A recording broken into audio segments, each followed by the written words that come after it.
right, if you're just joining us, a couple of minutes ago, we wrapped up our chat with sports director Joe Schmidt and Minnesota Twins legend Joe Mauer. They were here. They were talking about a new children's book that they collaborated on called The Right Thing to Do. So we're going to continue our conversation about doing the right thing and showing that you care.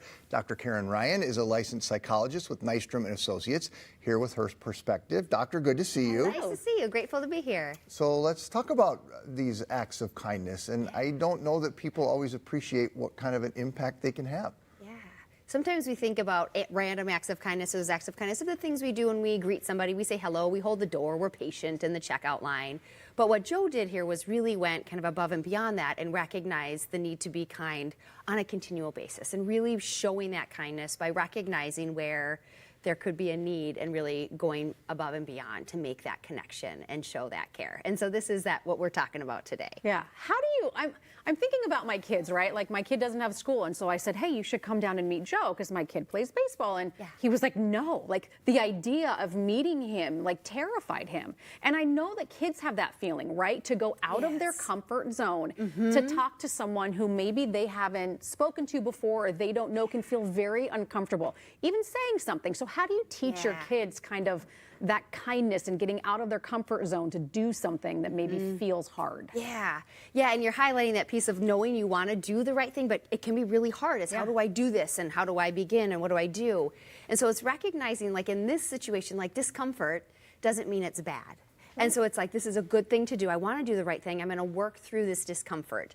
And I think about that idea of like, okay, if not me, then who? And so sometimes we think, well, there should be somebody else to do that. And if we really stop and we think about it, like, well, who is that person? Why am I not qualified? And so we sometimes think we have to know exactly what to say or how to do it just right. No, you don't.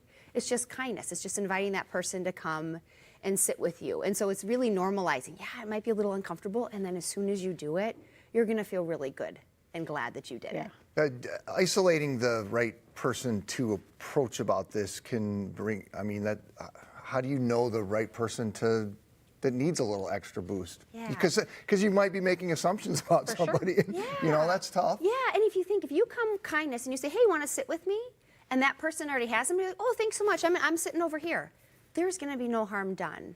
But if we really all kind of sit and we think about it in our lives, we can identify the person who maybe is in the back of church who kind of just like quietly leaves each time. And it doesn't mean you have to force a friendship, but you can say hello. Or you think about that person at work who might just not fit in as well. Can you stop by their cubicle? Can you spend a little extra time talking to them?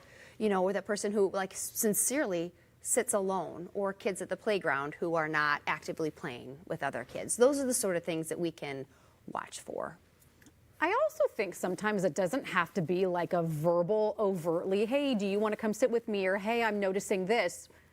But sometimes I think even just a smile or connecting of the eyes to like, hey, I see you, can be enough, which maybe is a little bit less intimidating.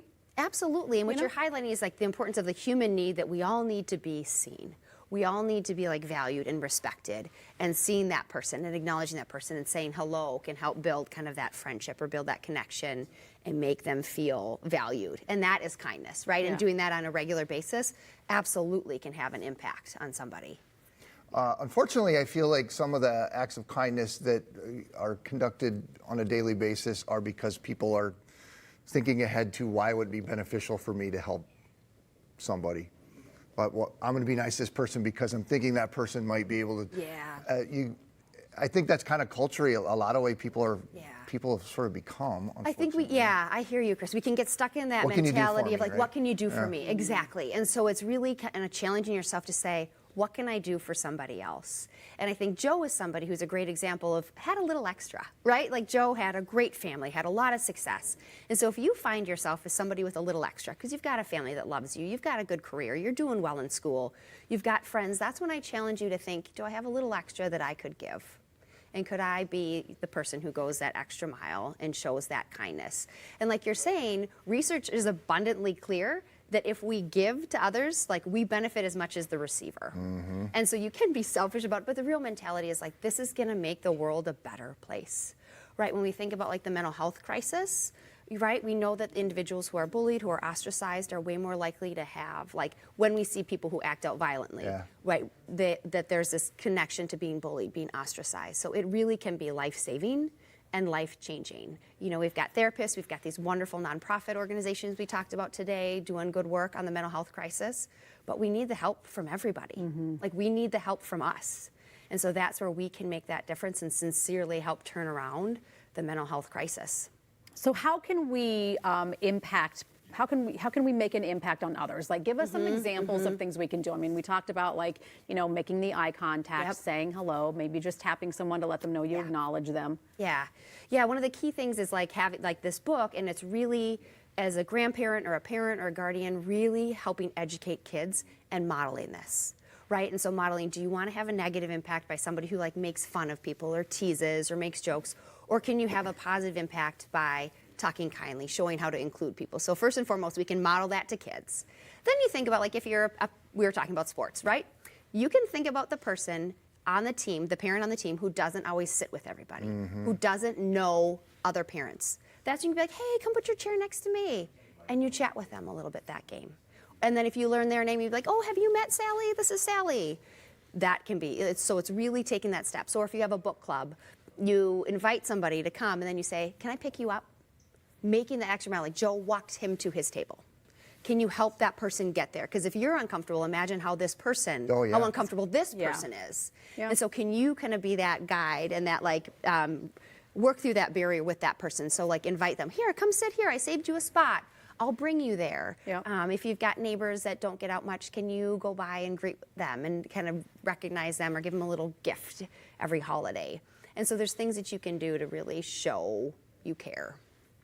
The interpersonal thing of sitting close to people, and I'm noticing all these chances where you could be doing these kinds of things. Unfortunately, people are staring at their screens all the time, where I think there even used to be a lot more public interaction than there is today. That's something you have to kind of consciously do too, right? Like, I'm going to put my phone away and maybe I'm going to actually observe the people around me and look for this person who needs it. 100%. And I think we use our phones oftentimes to get through that discomfort, right? And so I don't want to talk to these people. And so even if the person's on their phone, you might be like, hey, how are you? And a little interrupt it, because they might be doing that for comfort. And then on the flip side, like you're saying, put your phone away at times, be aware of people around you, and just look for ways that you can be kind and make the world a little better place. And it starts with the kids. It starts with the kids. I always tell mine, be kind. You don't have to like it. But kids come out really wonderful, right? And so let's keep that wonderful mentality going. For sure. Dr. Ryan, great advice. Thank you. Nice Fun to to see have you on today. Nystrom and Associates provides care in the fields of psychiatry, psychology, family therapy, and so much more. If you're struggling with stress, anxiety, depression, or addiction, reach out to them. We'll put that information at minnesotalive.com. Be right back.